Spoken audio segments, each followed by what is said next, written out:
그냥 오늘 함께 은혜 받으실 말씀은 마태복음 1장 18절부터 21절 말씀입니다. 마태복음 1장 18절부터 21절 말씀입니다. 함께 합독해 올리도록 하시겠습니다. 예수 그리스도의 나심은 이러하니라. 그의 어머니 마리아가 요셉과 약혼하고 동거하기 전에 성령으로 잉태된 것이 나타났더니 그의 남편 요셉은 의로운 사람이라.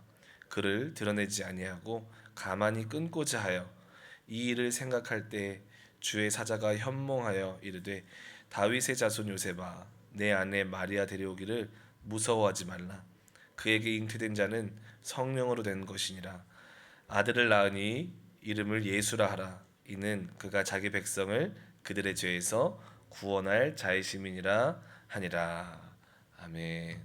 오늘은 함께 더 나은 의라는 제목으로 함께 은혜를 나누도록 하시겠습니다. 지난 시간 마태복음이라는 책이 누가 쓴 책이고 누구에게 쓰여진 책이고 그리고 그 독자들에게 그 저자는 무슨 말을 하고 싶어 하는지를 간단하게 살펴보았습니다. 정통적으로 마태복음의 저자는 마태라고 말씀을 드렸고 마태복음의 주 독자는 유대인 출신의 그리스도인들이다라고 말씀을 드렸습니다.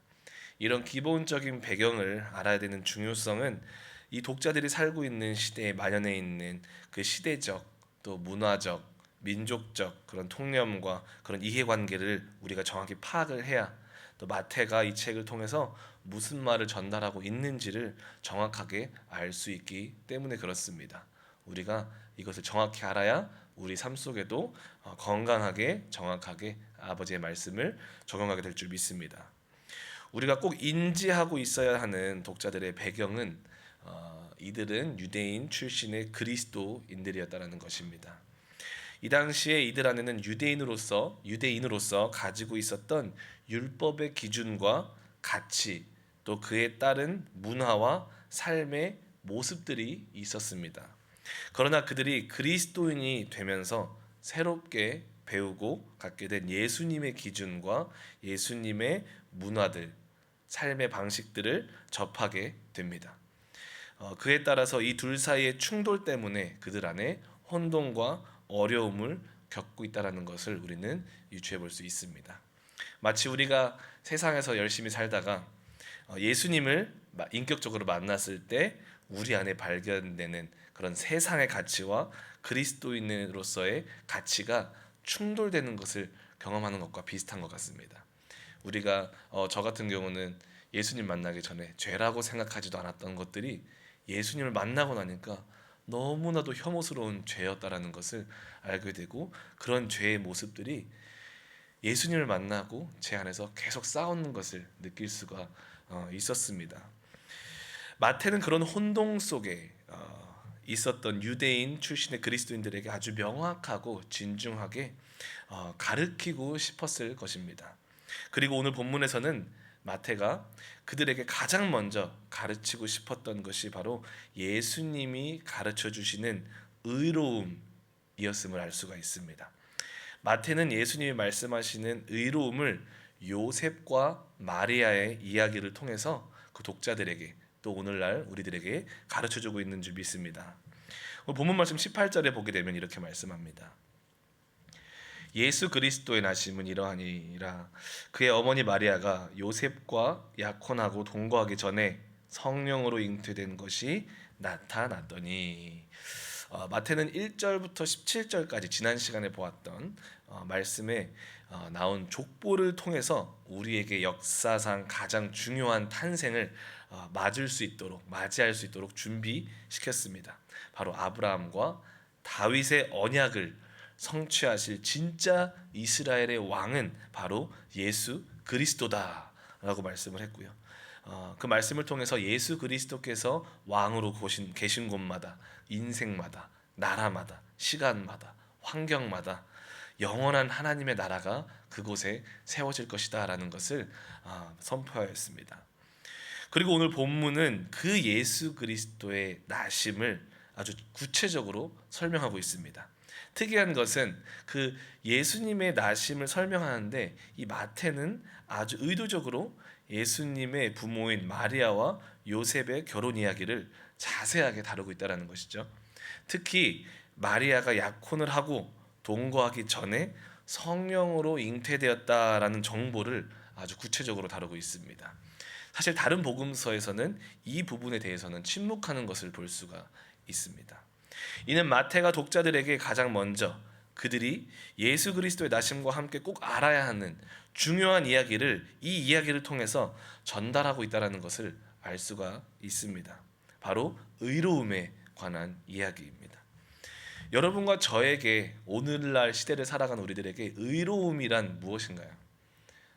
한번 생각해 봤는데 정의로운 것, 선을 행하는 것, 참아주고 품어주고 그런 것들이 의로움이 아닐까라는 생각을 좀 해보았습니다.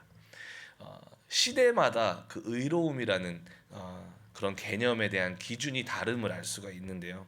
오늘 마태가 말하고자 하는 그 의로움이 어떠한 것인지 함께 계속해서 살펴보고자 합니다. 방금 읽었던 18절 말씀에 이런 말씀이 있습니다. 마리아가 요셉과 약혼하고 동거하기 전에 성령으로 잉태된 것이 나타났더니 마리아가 요셉과 약혼을 했다고 합니다. 유대인의 결혼 문화를 살펴보게 되면 약혼은 그냥 저희가 생각하고 있는 그런 가벼운 우리 몇 달 후에 결혼합시다라는 어떤 그런 약속 수준의 어떤 그런 약혼이 아니라는 것을 알 수가 있습니다. 유대인의 결혼 문화를 보게 되면 약혼이라는 것은 합법적으로 결혼을 의미하고 있습니다. 이 당시에 유대인의 문화에서는요, 결혼을 2번 합니다. 한 남자가 2여자랑 결혼하는 게 아니라 한 남자가 한 여자와 2번 결혼식을 올린다는 것이죠. 그게 바로 약혼, 오늘 본문 말씀에 나오는 약혼, 정혼이라고도 하고요. 그리고 그 이후에 결혼, 2번째 결혼을 하게 됩니다. 약혼은 어디서 이루어지냐면 신부의 집에서 이루어집니다. 신랑의 아버지가 신부의 아버지에게 그 신부의 아버지가 신부의 몸값을 요구를 하는데 그 요구하는 대로 주어야 하고요. 또 약혼 때 포도주 반잔을 신랑과 신부가 마시고 그리고 나머지 반은 그 서약서에 떨어뜨림으로써 죽음 외에는 신랑과 신부의 관계를 어떤 것도 갈라놓을 수가 없습니다라고 선포를 합니다. 그리고 그 정혼이 끝나고 나서 바로 같이 그 신랑과 신부가 사는 것이 아니라 신랑과 그 신랑의 아버지는 그 신랑과 신부가 함께 살기 위한 그 집을 마련하기 위해서 신부를 거기 두고 떠나갑니다. 약 1년에서 길게는 2년 정도를 떠나간다고 하는데요. 떠나가면서 이런 말을 한다고 합니다. 1년 후쯤에 내가 다시 돌아올 것입니다. 준비하고 있으십시오. 근데 그 기간은 아무도 모른다고 합니다. 아들도 모르고 오직 그 신랑의 아버지만 안다고 합니다. 그래서 어느 정도 신랑과 신부가 살 집이 준비가 되었다면 그 신랑의 아버지가 아들을 불러서 이제 준비가 되었다. 가서 신부를 데리고 오너라라고 말하면 신랑이 이제 가서 신부를 데리고 오는 것입니다. 이 기간 동안 신부는 그러면 무엇을 하고 있어야 될까요? 신부는 신랑을 기다리는 동안에 자신이 살던 그런 생활 패턴과 그런 자신이 맺고 있었던 어떤 관계들 그리고 모든 것들을 이전에 있었던 모든 것들을 정리하고 이제는 새로운 가정의 삶, 신랑의 가정에서 이제는 배워야 되는 그런 가정의 삶과 삶의 패턴들을 이제는 그 시간 동안 배우고 습득하고 있어야 된다는 것이었습니다. 또한 이 기간 동안에 기다림의 기간 동안에 한 가지 더 재미난 사실은 그 신랑과 신부는 절대로 만날 수가 없고 함께 어떠한 육체적 관계를 맺을 수 없었다라는 것입니다. 신부도 신랑이 다시 돌아올 때까지 자신의 정결을 지키고 있어야지만 2번째 있는 그 결혼이 성립될 수 있었습니다. 어느덧 시간이 흐르고 신랑이 돌아왔을 때 신랑이 신부를 데리고 갑니다. 그리고 2번째 결혼을 하러 갑니다. 근데 그 전에 7일 동안 합방을 합니다. 합방을 하면서 그 7일 동안 그 신부가 정결한지 정결하지 않았는지 테스트를 받는다고 합니다. 그리고 그 7일 후에 신부의 정결함이 증명된다면 그 두 번째 결혼을 위해서 몰려들었던 가족과 그런 하객들에게 신랑이 나아가서 선포를 한다고 합니다. 이 신부는 정결하다, 정결합니다, 증명되었습니다. 그때 비로소 환호성이 나오고 하객과 가족들의 축복을 받으면서 그 결혼이 완성된다고 합니다. 그런데 오늘 본문 18절에 보게 되면 동거하기 전에 마리아가 그 요셉과 동거하기 전에 성령으로 잉태된 것이 나타났다라고 말하고 있습니다. 마리아의 배가 요셉과 동침하지도 않았는데 불러오고 있는 거예요. 그런 상황이면 여러분들은 어떻게 하시겠습니까? 네. 충격 받으시겠죠. 만약에 나의 그 누구라고 하죠? 내 아들의 아내가 동침하지도 않았는데 배가 불러오고 있다고 하면은 큰 충격에 휩싸일 것 같습니다. 그렇지 않을까요? 근데 우리가 이 성경 말씀을 읽을 때 그런 마음을 갖기보다는 마리아가 성령으로 잉태되어서 배가 불러오고 있다고 하니까 할렐루야. 역시 우리 주님의 능력은 위대하십니다. 그렇죠? 주님 감사합니다. 성령으로 예수님을 잉태시켜 주셔서 감사합니다. 이렇게 박수를 치면서 이 말씀을 읽진 않으셨나요? 사실 이 사건은 마태 독자들이 들었을 때에는 입을 틀어 막을 정도로 엄청나게 끔찍하고 두려운 상황이었습니다. 왜냐하면 유대인이 가지고 있는 율법은 음란한 여자를 돌로 쳐 죽이라고 말씀하고 있기 때문에 그렇습니다. 신명기 22장에 보게 되면 23절 24절에 이렇게 율법을 기록하고 있습니다. 처녀인 여자가 남자와 약혼한 후에 어떤 남자가 그를 성읍 중에서 만나 동침하면 너희는 그들을 둘 다 성읍 문으로 끌어내고 그들을 돌로 쳐 죽일 것이니 그 처녀는 성 안에 있으면서도 소리를 지르지 아니하였으며 그 남자는 그 이웃의 아내를 욕보였습니다. 너는 이같이 하여 너희 가운데 악을 제할지니라 라고 율법은 명시하고 있습니다. 신명기 24장 1절에서 동일하게 말씀하고 있고요. 저희가 잘 아는 이야기 요한복음 8장에 보게 되면 서기관과 바리새인들이 예수님을 시험하기 위해서 음란한 여인을 데리고 옵니다. 성경은 우리들의 말씀은 율법은 이 여자를 돌로 쳐 죽이라고 하는데 예수님은 어떻게 하시겠습니까? 그 음란한 여인은 분명히 약혼한 후에 남편과 동침하지 않고 배가 불러왔던 음행을 저질렀던 여자였을 것입니다.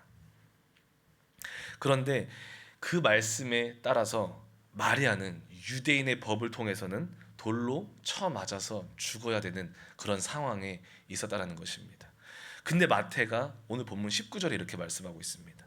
그의 남편 요셉은 의로운 사람이라 그를 드러내지 아니하고 가만히 끊고자 하여라고 말하면서 사실상 너무나도 충격적인 선포를 하고 있는 것입니다. 마태의 독자들, 유대인 출신의 그리스도인들에게는 이 말씀이 무엇이 그렇게 충격적이었을까요? 바로 마리아를 숨겨주고 그 죄를 들춰내지 않고 돌로 쳐맞아 죽게 내어주지 않는 요셉을 의롭다라고 마태가 말하고 있다는 것에 충격을 받을 수밖에 없었다는 것입니다. 왜냐하면 유대인들에게 의란 무엇이었냐면 율법에 순종하는 게 의로움이었습니다. 유대인들에게는 율법에 순종하는 것이 의로움이었다는 것입니다. 이것이 그들이 가지고 있던 시대적, 문화적, 민족적 통념이었습니다. 그들이 이해하고 있는 의로움이란 율법에 순종해야 되는 것. 그렇다면 요셉이 의롭다라고 칭함을 받기 위해서 요셉이 의롭게 행동했다라는 말을 듣기 위해서는 요셉은 마리아를 어떻게 했어야만 했습니까?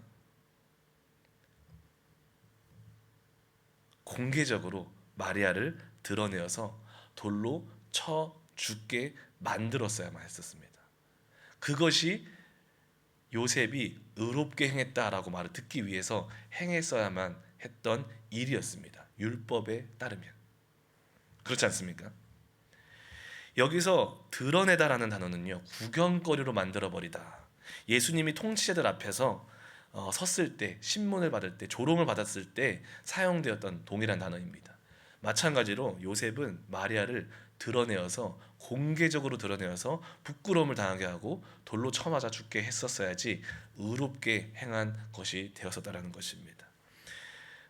만약에 함께한 남자가 그곳에 있었다면 그까지 찾아내어서 죽임을 당하게 하는 것이 의로움이었다라는 것입니다.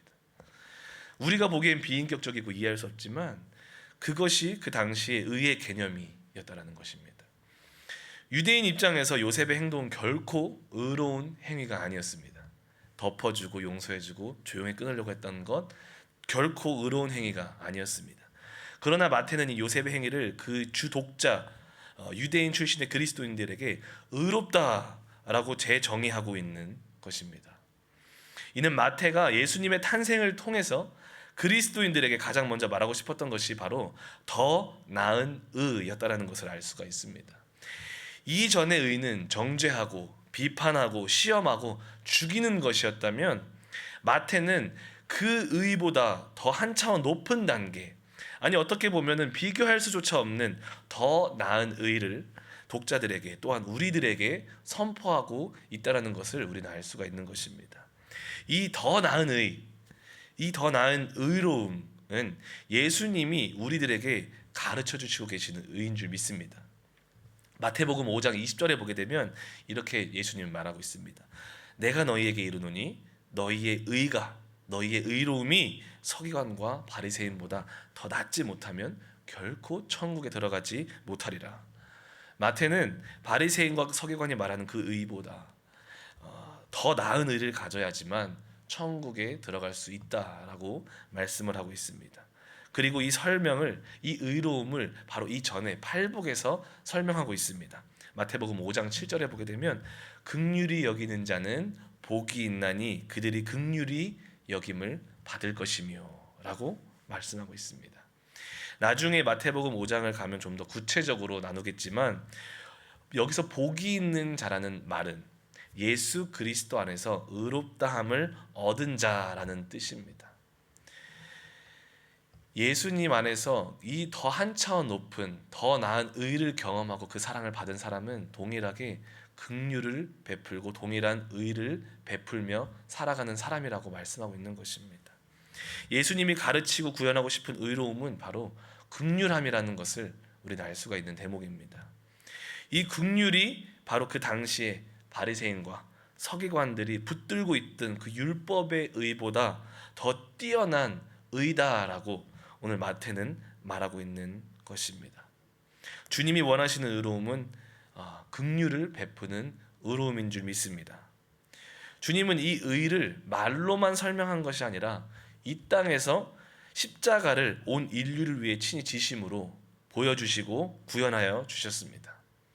이 자리에 계신 여러분과 저는 또 모든 인류는 율법에 의하면 모두 죽어 마땅한 죄인이지만 율법은 우리를 죽어야 한다고 우리를 죽음으로 몰아가고 있지만 그리고 죄인이 죽는 것은 마땅한 것이다 라고 율법은 말하고 있지만 그리고 더 나아가서 우리를 그 죽음 앞에 고립시켜 버리지만 예수님은 우리들에게 동일한 그런 율법의 의로 다가온 것이 아니라 더 나은 의로 다가오셨습니다. 죄 앞에 죽을 수밖에 없는 우리들에게 긍휼을 베풀어 주시고 우리의 죄를 당신의 고귀한 피로 덮어주시고 용서하여 주시고 더 나아가서 우리를 자기 목숨을 내어주기까지 사랑해 주셨다라는 것입니다. 그래서 오늘 본문 말씀 1장 21절에 보게 되면 아들을 낳으리니 이름을 예수라 하라. 이는 그가 자기 백성을 그들의 죄에서 구원할 자의 시민이라 하니라. 마태는 요셉과 마리아의 결혼 이야기를 의도적으로 소개하면서 결국 그 요셉의 삶에 구현된 새로운 의로움, 더 나은 의로움을 통해서 탄생하신 예수 그리스도를 우리들에게 소개하고 있습니다. 그리고 이를 통해서 마태는 이 예수님이 그 새로운 의, 더 나은 의로 온 인류를 구원해 내실 거라고 말하고 있는 줄 믿습니다. 오늘 우리는 이 말씀을 어떻게 우리 삶에 적용해야 할까요? 마태는 독자들과 모든 그리스도인들에게 말하고 있습니다. 우리가 정말 예수 그리스도 안에서 의롭다함을 받을 수 있는 것은 오직 은혜이다. 주님이 우리를 덮어주셨고 주님이 우리에게 긍휼을 베푸셨기 때문에 우리는 의롭다함을 받을 수 있는 것이다. 그리고 그 의로움을 받았다면, 그 긍휼하심을 받은 자라면, 사랑함을 받은 자라면, 복을 받은 자라면 우리도 동일하게 긍휼함을 가지고 서로 용서하며 덮어주고 사랑하는 의를 구현하며 살아야 된다라고 말씀하고 있는 줄 믿습니다. 우리 안에 여전히 말씀의 칼날을 들고 나를 향하여 그 칼날이 향해져 있는 것이 아니라 상대방을 향하여 그 칼날을 휘두르고 있고 정죄하고 비난하는 말을 하고 있고 찌르고 자르고 거절하고 거부하고 때리는 그런 모습들이 우리 안에 있지 않은가요? 상대방의 연약함과 상대방의 실수와 치부가 드러나 다른 사람들에게 구경거리가 되게 하는 그런 모습을 우리는 기뻐하고 있진 않은가요? 그가 그를 통해서 부끄러움을 당하고 불이익을 당하는 모습을 보기 원하는 그런 마음들이 우리 안에 여전히 있진 않은가요?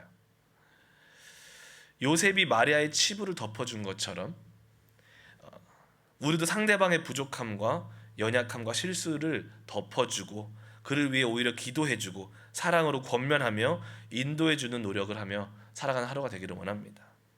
이는 결코 상대방의 실수와 어떤 죄악을 타협하고 정당화시키라는 말이 아닙니다.